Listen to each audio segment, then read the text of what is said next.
விஷயங்களை மட்டுமே கொடுத்துட்டு இருக்கிற எங்களோட ப்ரொடியூசர் டாக்டர் ஐசனி கே கணேஷ் அவர்களை மேடைக்கு அழைக்கிறோம்.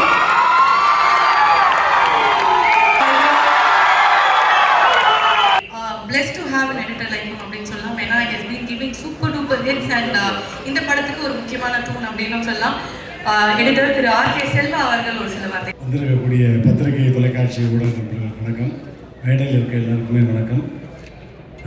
ஒரு நல்ல ஒரு ஆப்பர்ச்சுனிட்டி கொடுத்த தயாரிப்பாளருக்கு நன்றி.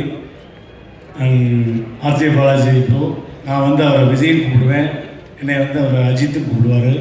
நான் விஜய் படி அப்படியா சொல்கிறேன். சார் எனக்கு வந்து லாஸ்ட் 1 இயராக வந்து கொஞ்சம் சிக்காக வந்து எந்த படமும் நடிக்கலை. அதுக்கப்புறம் இந்த 2024 எனக்கு ஒரு பெரிய மீண்டும் ஒரு பாலகுமார் அவை கொடுத்த எங்களுடைய வாத்தியார், நான் போய் செல்லாமல் வாத்தியார் தான் கூப்பிடுவேன். ஏன்னா என்னுடைய உடல் மொழியை மாற்றினவர் அவர் தான். அதுக்கு முன்னாடிலாம் ஒரு மிமிக்ரி ஆர்டிஸ்டாக இருந்து அந்த பாலகுமாரில் தான் என்னுடைய உடல் மொழியை மாற்றினவர். ஸோ அவருடைய வாய்ஸ் வந்து இங்கே பேசணும் அப்படின்னு ரொம்ப தடவை சொல்லிக்கிட்டே இருந்தார். எப்படின்னா ஷார்ட் வச்சா நம்ம வந்து ஒரு ரியாக்ஷன்னா 9 ரியாக்ஷன் கொடுப்பேன் நான். அவர் வந்து அப்படி மாநிலத்தில் உட்காந்துருப்பார். ஷங்கர் ஷங்கர் கொஞ்சம் குறைச்சிக்கலாம் ஷங்கர், ஏன்னா பக்கத்தில் சத்யராஜ் சார்லாம் இருக்காங்க. ஷங்கர் எல்லாரும் ஃப்ரெண்டில் இருக்காங்க, ஃபோக்கஸ் ஃபுல்லாக உங்கள் மேலேயே வருது. ஷங்கர் ஒரு எக்ஸ்பிரஷன் கொடுனா 64 எக்ஸ்பிரஷன் கொடுத்தா நான் என்ன பண்ணுவேன் ஷங்கர்? ஆனால் ஷங்கர் உங்களுக்கான ஃப்ரேம் வரும், அப்போ நீங்கள் வால்யூம் ஏற்றிக்கலாம் ஷங்கர் அப்படிப்பாரு. ஸோ அந்த மாதிரி ஸ்பேஸ் கொடுத்த எங்களுடைய வார்த்தை நான் எப்பயுமே அவர்கிட்ட சொல்கிறது ஒன்று தான். நம்ம ஒரு இடத்துக்கு போகிறோம்னு வச்சுக்கோங்களேன், அந்த இடம் நமக்கு சரியாக தெரியலை அப்படின்னா நம்ம எதை சர்ச் பண்ணுவோம்? கரெக்டான இடத்துக்கு போய் சேரணும்னா கூகுளில் சர்ச் பண்ணுவோம். அதே மாதிரி ஆக்டிங்கில் நம்ம ஒரு வந்து சரியாக வரல அப்படின்னா நம்ம ஒரு கரெக்டாக ஒரு தேடணும்னா நம்ம வந்து தேட வேண்டிய ஆளுக்கு கூகுளில் சர்ச் பண்ணணும். இது ஒரு நல்ல பட்ஜெட்னு வந்து பிளான் பண்ணிட்டு அதே மாதிரி இந்த மேடையில் இருக்கக்கூடிய அன்பு சகோ விஜய் சேதுபதி சகோ சாருக்கும் என்னுடைய மனமார்ந்த நன்றி. சத்யராஜ் சாருடைய ஃபஸ்ட்டு காம்பினேஷன் உண்மையிலே அவ்வளோ பெரிய லெஜெண்டு. டப்பிங்கில் எவ்வளவோ ஏற்றிருக்கேன், அவர் மாதிரிலாம் நான் பேசியிருக்கேன். பட் எதுவுமே சொல்லாமல் அவ்வளோ ஜாலியாக கூலாக அவரோட வந்து ஸ்பெண்ட் பண்ணோம். ரொம்ப ரொம்ப நன்றி. So eagerly waiting for this movie in 25th January. Everybody please watching in theatre. Thank you very obediently. Thank you அண்ணா. ஆக்சுவலி ட்ரூலி இன்ஸ்பைரிங் அண்ணா. நிஜமாவே வந்து நாங்கள் ஒரு வாட்டி உங்களோட வீடியோஸ் எல்லாம் இன்ஸ்டாகிராமில் பார்க்கும்போதும் நினைப்போம், நீங்கள் நிஜமாவே எங்களுக்கு ஒரு இன்ஸ்பிரேஷனாக இருக்கீங்க. We'll also take care of our health. எங்களுக்கு ரொம்ப இன்ஸ்பைரிங்காக இருக்கீங்க. தேங்க்யூ. அண்ட் அடுத்ததாக நாங்கள் எங்கள் மதிப்புக்குரிய நாங்கள் எல்லாரும் ரொம்ப ரொம்ப அன்போடு அவர் வந்து பேசுவார். ஆனால் வந்து பேசும்போது அதிரடியாக இருக்கும் சில சமயங்கள். இன்றைக்கி எப்படி இருக்க போகுதுன்னு பார்க்க போகிறோம். தயாரிப்பாளர் திரு கே ராஜன் அவர்களை ஒரு சில வார்த்தைகள் பேச அழைக்கிறோம். ஒரு சில வார்த்தைனா நன்றி வணக்கம்னு உட்காந்துருக்கோம். சில வார்த்தைகள் அவ்வளோதான். ஆனால் இங்கே அப்படி உட்கார முடியுமான்னா என்னால் முடியாது. பெரும்பாலும் உட்காரதில்லை. ஆனால் இது என்னுடைய சொந்த கம்பெனி. ஐசனி கணேஷ் ஒரு பல்கலைக்கழக வேந்தரா, மருத்துவக் கல்லூரியுடைய அதிபரா, இன்ஜினியரிங் காலேஜ் அப்படின்னு நினைக்கிறேன். அவரோட படம் ப்ரமோஷன்ஸ் ஃபுல் ஸ்விங்ல போயிட்டு இருக்கு. இருந்தாலும் அந்த டைம் ஒதுக்கி நமக்காக டைரக்டர் விஜய் அவர்கள் நம்ம கூட இருக்காரு. Please join us on stage.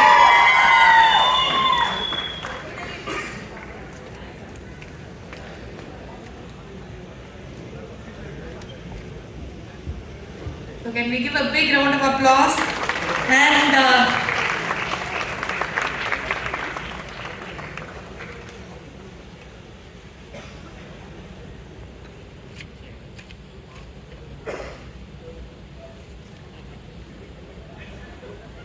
Vijay sir, thank you so much for coming, sir. Thank you.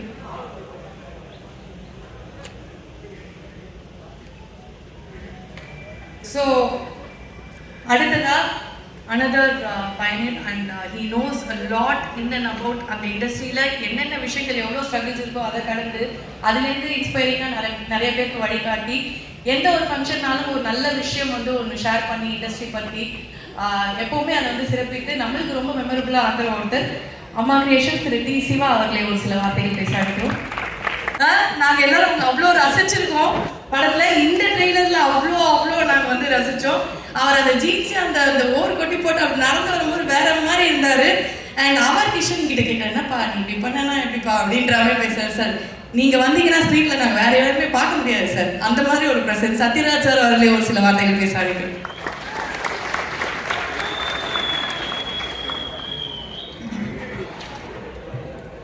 அனைவருக்கும் வணக்கம். Hi bro. நானும் ஆர்ஜே பாலாஜி ஒரு ப்ரோன்னு தான் கூப்பிடுவேன். ஏன்னா அப்போ தான் நம்ம யூத்தோட மிங்கிள் ஆக முடியும். முதல்ல கொஞ்சம் யோசிச்சாரு, நான் ஹாய் ப்ரோ அப்படின்னா அவர் என்ன திருப்பி கூப்பிட ஆரம்பிச்சிட்டாரு. அந்த மாதிரி ஒரு யூத்தான டீம். நம்ம ராஜன் சார் பேசும்போது சொன்னார், புரட்சித் தலைவர் எம்ஜிஆருடைய அன்புக்கு பாத்திரமானவர் ஐசரி ஜெயலலிதா அவர்கள். எனக்கு ரொம்ப நாளாக ஒரு டவுட்டு, இந்த ஐசரிங்கிறது எப்படி வந்தது எனக்கு தெரியல. கணேஷ் சார் இந்தியே கேட்கணும்னு நினச்சிட்டு இருந்தேன். இன்னைக்கு கரெக்டாக ராஜன் சார் சொல்லிட்டாரு, ஐசரி நான் சரியானவன் இல்லையா. ஐசரி கணேசன் அவர்கள் அப்படின்னா ஐசரினா அவர் சரியான மனிதர் அப்படின்னு தான் அர்த்தம். சரியான மனிதனுக்கு உதாரணம் வந்து நிறையா உதவி செய்கிறது. அது உங்கள் அப்பா கிட்ட இருந்து நீங்கள் கற்றுக்குவீங்க. அவர் இருந்த இடம் புரட்சி தலைவர் எம்ஜிஆர் கிட்ட. அதனால வந்து அந்த வள்ளல் குணம் உங்கள் வீட்டில் இருக்கிறதுல அரிசியுமே இல்லை. வாழ்த்துக்கள். நான் இந்த 45 வருஷமா சினிமாவில் இருக்கிறதுக்கு காரணம் இந்த சிங்கப்பூர் சலூனுடைய முக்கியத்துவம் என்னன்னு எனக்கு தான் தெரியும். சிகை அலங்காரம் இதை வச்சுட்டு தான் 45 வருஷமா வட்டி ஓட்டிட்டு இருக்கேன். ஏன்னா ஒரு ஹேர் ஸ்டைல் அப்படிங்கிறது வந்து வாழ்க்கையில் அவ்வளோ முக்கியமான ஒரு விஷயம். ஒரு பிக்கு எவ்வளோ வேலை செய்யுது அப்படின்னு வந்து எனக்கு தான் தெரியும். ஒரு சின்ன ஹேர் ஸ்டைல் சேஞ்சினால வந்து அந்த முகத்தினுடைய ஸ்டைல் அப்படியே மாறிடும். புரட்சி தலைவர் எம்ஜிஆர் அவர்கள் ஆரம்பத்தில் இருந்தப்போ ஒரு ஹேர் ஸ்டைல் இருப்பார், சோஷியல் பிக்சருக்கு வந்தோம்னா அப்படியே மாறி இருக்கும். அதே மாதிரி ரஜினி சார் எடுத்துக்கங்க, ராஜாஜி ராஜாலேருந்து ஒரு ஹேர் ஸ்டைல் மாறும். விஜயகாந்த் சாருக்கு அதே மாதிரி தான். அம்மன் கோயில் கிழக்கால பீரியடில் ஒரு ஹேர் ஸ்டைல் இருப்பார். அதுக்கப்புறம் வேற ஒரு ஹேர் ஸ்டைல் வரும்போது அந்த லுக்கே டோட்டலாக மாறிச்சு. ராஜாஜி ராஜாலையும் பின்னாடி விஜயகாந்த் சார் வந்து ஒரு ஹேர் ஸ்டைலை மாற்றும் போது அந்த லுக்கே அப்படியே மாறிச்சு. அதனால வந்து அவ்வளோ முக்கியமான விஷயம் இந்த சிகை அலங்காரம். அதை பேச வச்சு படம் பண்ணுறது ரொம்ப நல்ல விஷயம். என்றைக்குமே ஒரு ஹீரோவுக்கு வந்து வெற்றிகள் வர வர சினிமாவில் வந்து அதை இன்னும் கொஞ்சம் பட்ஜெட்டை மேலே ஏற்றினா தான் அந்த ஹீரோவை வந்து வேறொரு தளத்துக்கு கொண்டு போக முடியும். அதனால தான் வந்து அது ரொம்ப முக்கியமான விஷயம். நம்ம ப்ரோ ஆர்ஜே பாலாஜியை பொறுத்த வரைக்கும் எல்கேஜி பண்ணார், அம்மன் மூக்குத்தி அம்மன், அப்புறம் வீட்டில் விசேஷம், ரன் பேபி ரன். அப்போ இப்போ வந்து இந்த படம், இந்த சிங்கப்பூர் சரண் வந்து நிச்சயமாக இதுக்கு முன்னாடி அவர் பண்ண பட்ஜெட்டை விட அப்படி மேலே கொண்டு போகிற படம். ஏன்னா கிளைமேக்ஸில் வந்து அவ்வளவு கிராஃபிக்ஸ் ஒர்க் இருக்குது. இந்த கிராஃபிக்ஸ் ஒர்க்கை வந்து ஒரு டைரக்டர் வந்து கற்பனை பண்ணி சொல்லிடலாம், இப்படி சார் அப்படி சார் அப்படி சார் இப்படி சார்னு சொல்லிடலாம். ஆனால் அந்த சிஜி ஒர்க் பிரமாணமாக வர்றதுக்கு வந்து முக்கியமான காரணம் பணம். அது ப்ரொடியூசர்கிட்ட தான் இருக்குது. அவர் வந்து இந்த ஹீரோக்கு இவ்வளோதான் செலவு பண்ணலாம் அப்படின்னு எல்லா ப்ரொடியூசரும் ஒன்று மைண்டில் வச்சுருப்பாங்க. அதை தாண்டி செலவு பண்ணால் இந்த படம் ஜெயிக்கும் அப்படிங்கிற நம்பிக்கையை அந்த கதை உருவாக்குறது மூலமாக தான் அந்த தயாரிப்பாளர் வந்து செலவு பண்ணுவாங்க. அப்படி இந்த படம் வந்து ஒரு பிரம்மாண்டத்தில் கிராண்டியரில் வந்து ஆர்ஜே பாலாஜியை வந்து நிச்சயமாக அடுத்த கட்டத்துக்கு கொண்டு போயிடும். அதனால் வந்து இனிமேல் சினிமாவில் வந்து இந்த சவுண்டு இதெல்லாம் டெவலப் ஆனதுக்கப்புறம் நம்ம வாயிலேயே வண்டியை ஓட்டிகிட்டு இருக்க முடியாது, வாயிலேயே வடை சொல்ல முடியாது. கொஞ்சம் பெரிய விஷயங்களை காட்டாத்த முடியும். அப்படி இந்த படம் வந்து ஆர்ஜே பாலாஜிக்கு அமைஞ்சிருக்குது. இங்கே கூட நடித்தவங்க எல்லாருமே வந்து ரொம்ப ஜாலியாக செட்டில் வந்து நம்ம கலாச்சி பேசுகிறதுக்கு அளவே இல்லை. அந்த மாதிரி ஒரு ஜாலியான டீம். அப்கோர்ஸ் சுகுமார் சார் நம்பி தான் இந்த விக்கையை நான் வச்சேன் படத்தில். டைரக்டரி சுகுமார் சாரையும் வச்சு, சார் இது தெரியுமில்ல சார், தெரியாமல் பார்த்தீங்க சார் விக்கு மாதிரி. ஏன்னா இப்படி ஒரு விக்கு செய்கிறது ஈஸி. இந்த படத்தில் பாருங்கள், நடுவில் வந்து டென்சிட்டி ரொம்ப கம்மியாக இருக்கும். அது கொஞ்சம் ஏமாந்தால் வந்து அந்த நெட்டு எல்லாம் ஒட்டினா தெரிஞ்சிடும். அது சுகுமார் சார் கையில் தான் இருக்குது. அந்த கேரண்டி சுகுமார் சார் கொடுத்தனால தான் தைரியமாக அந்த விக்கையை வைக்க முடிஞ்சிருக்கு. அதை பற்றி கூட இருப்பார் டைரக்டர், இப்படித்தான் வேணும் அப்படின்னு. நான் இதுக்கு முன்னாடி நிறையா கவுண்டமணி அண்ணன் கூட, தம்பி வெடுவேலி கூட, நம்ம தலைவர் மணிவண்ணன் கூட எல்லாம் சேர்ந்து காமெடி பண்ணியிருக்கேன். பட் நானே தனியாக ஒத்தையாக ஒரு காமெடி பண்ணி நடிச்சதுன்னா அது இந்த படமாக தான் இருக்கும். கிட்டத்தட்ட ஒரு இன்டர்வல் சீன் வந்து திருவிளையாடல் நாகேஷ் சார் மாதிரி ஐயோ தனியாக புறம்ப விட்டுட்டானே அப்படிங்கிற அளவுக்கு நம்மளே பேசி நடிக்கிற மாதிரி ஒரு சீன். அதை வந்து தைரியமாக எனக்கு இப்படி ஒரு கேரக்டர் கொடுத்த டைரக்டர் கோகுல் சாருக்கு என்னுடைய மிகப்பெரிய நன்றியை தெரிவிச்சுக்கிறேன். ஏன்னா எல்லா விஷயமே வந்து டைரக்டர்கிட்ட இருந்து அப்ரூவல் வந்தால் தான் முடியும். நம்ம ஒரு டயலாக் எழுதி கொடுக்குறாங்க, தகுடங்கண்ணே தகுடு அப்படிங்கிற டைரக்டர் வந்து இல்லை சார் 2 தடவை சொல்ல வேண்டாம் சார், ஒரு தடவை சொன்னால் போதும் சார் அப்படின்னா கிட்டத்தட்ட எனக்கு ஒரு 7-8 கோடி ரூபா போயிருக்கு. அதுக்கப்புறம் தான் நம்மளுக்கு ஒரு மார்க்கெட் வருது இல்லையா? அந்த ஒரு சின்ன விஷயம் டைரக்டர்கிட்ட இருந்து ஒரு சின்ன அப்ரூவல் கிடைப்பதன் மூலமாக ஒரு நடிகர் வந்து எங்கேயோ போக முடியும். அப்படி பல இடத்துல இருந்து நான் வந்து என்னை விட மூத்தவர்கள்கிட்டே எடுத்துக்குவேன், என்னை விட இளையவர்கள்கிட்டே எடுத்துக்குவேன். உண்மையிலேயே நான் கதாநாயகனா நடிச்சுக்கிட்டப்ப என்னை கெஸ்ட் ரோல் கையில் வந்து நான் ரொம்ப யோசிப்பேன். கஷ்டப்பட்டு ஹீரோ ஆகிருக்கிறோம், இல்லை நான் நடிச்சு இப்போ போய் கெஸ்ட் ரோல் பண்ணோம், ஒரு கேரக்டர் பண்ணோம் அப்படின்னா வந்து அந்த ஹீரோ இடத்தை தக்க வைக்காமல் விட்டுருவோம் அப்படின்னு ஒரு பயம் இருந்தது. இப்போ கேரக்டர் ரோல் நடிக்கிறதையும் கூட ஒரு கெஸ்ட் ரோலுக்கு வரதுலாம் வந்து ரொம்ப யோசிப்பேன். அதுக்கு எனக்கு ஒரு தைரியத்தை உதாரணமாக எனக்கு ஒரு தைரியத்தை கொண்டு வந்து கொடுத்தது வந்து விஜய் சேதுபதி தான். அவருக்கு அந்த மக்கள் செல்வன் அப்படிங்கிற பொருத்தம் ரொம்ப ரொம்ப பொருத்தம். அவர் வந்து அந்த அளவுக்கு வந்து எவ்வளவு பேர் ரசிகர்கள் வந்தாலும் சளைக்காம அவங்களோட போட்டோ எடுத்து முத்தம் கொடுத்து அதைத்தான ரசிகர்கள் நம்மகிட்ட எதிர்பார்க்குறாங்க இல்லைங்களா? நமக்கு வந்து அவங்க பணம் கொடுத்து டிக்கெட் வாங்கி கிட்டத்தட்ட சொல்ல போனால் நம்மளுக்கு சோறு போடுறவங்க ரசிகர்கள் தான். அவங்க மேலே தோள் மேலே கை போட்டு ஒரு சளைக்காம நம்ம போட்டோ எடுத்துக்கிறது வந்து ரொம்ப முக்கியமான விஷயம். இதற்குத்தானே ஆசைப்பட்ட பாலகுமாரா மாதிரி ஒவ்வொரு நடிகர்கள்கிட்டையும் கேட்க வேண்டியது, இதற்குத்தானே ஆசைப்பட்ட நடிகர்களே. அப்படி ஆசைப்பட்டு வந்ததுக்கப்புறம் அதில் என்ன சலிப்பு இருக்கக்கூடாது. தலைவர் புரட்சி தலைவர் அதுதானே எவ்வளோ பெரிய கூட்டமாக இருந்தாலும் உள்ளே போய் கட்டி பிடிச்சி அவங்ககிட்ட பேசி வெளியில் வந்து வரல. அந்த மாதிரி ஒரு நல்ல பண்பு.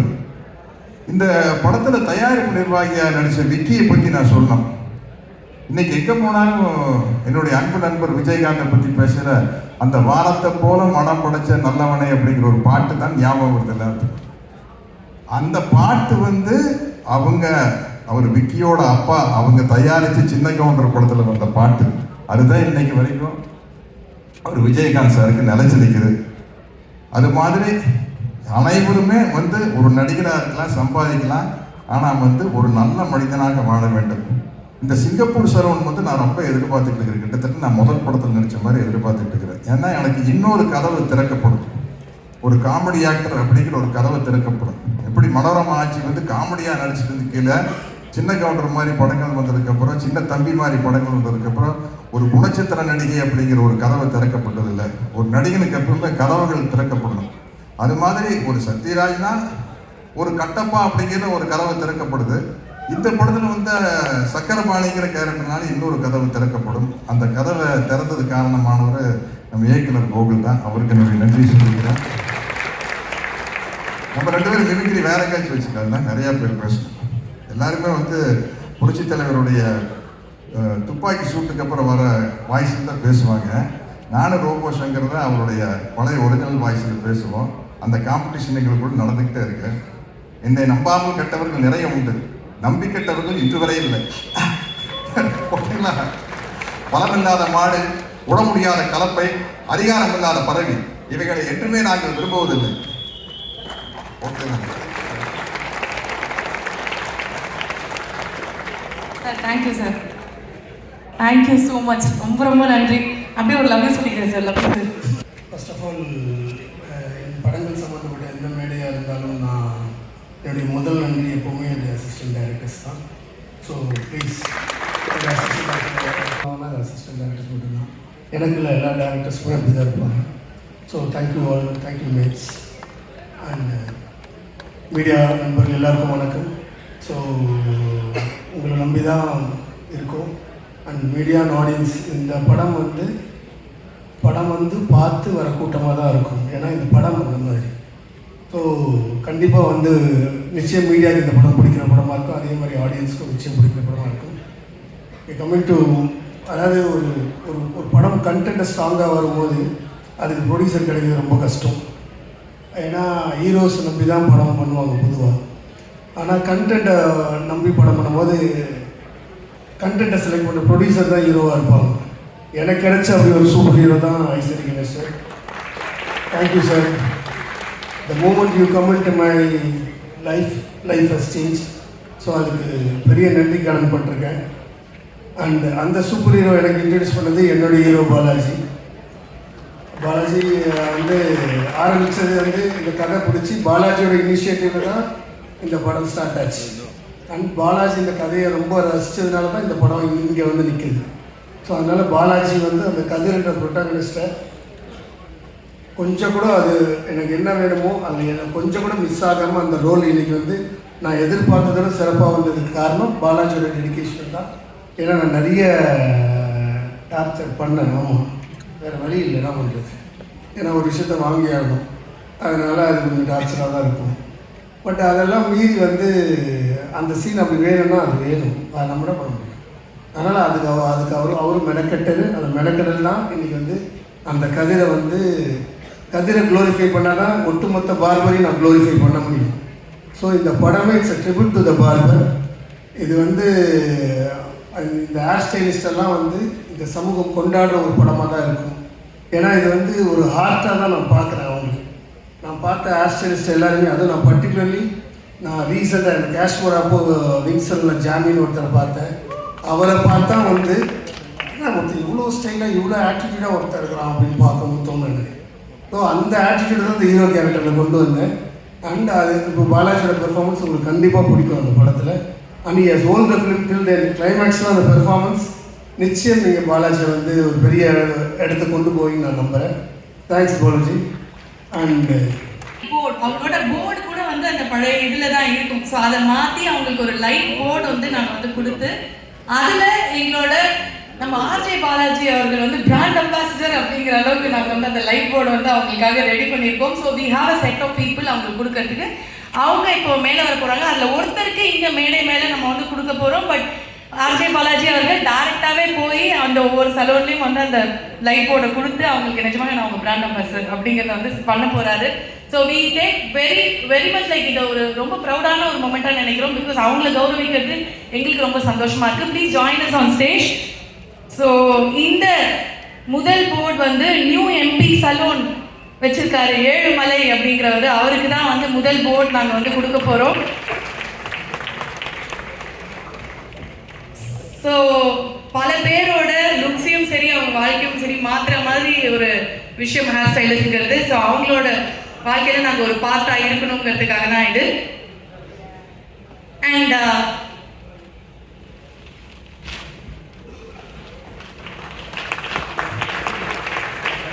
டாக்டர் ஐஸ்வரி கே கணேஷ் அவர்கள், திரு விஜய் சேதுபதி அவர்கள் அண்ட் மேடையில் இருக்கிற அனைத்து எங்களோட ஸ்பெஷல் கெஸ்ட்டும் சேர்ந்து அவங்களுக்கு வந்து ப்ரெசென்ட் பண்ண போகிறோம் இந்த லைட் போர்டு. அது மட்டும் இல்லாமல் அவங்களுக்கு தேவையான அந்த எக்யூப்மெண்ட்ஸ் அந்த கிட்ஸையும் வந்து நாங்கள் வழங்குகிறோம். ஸோ இது வந்து ஒரு லைட்டாக ஒரு ட்ரெய்லர் மாதிரி தான். So they are going to do it for a lot of people.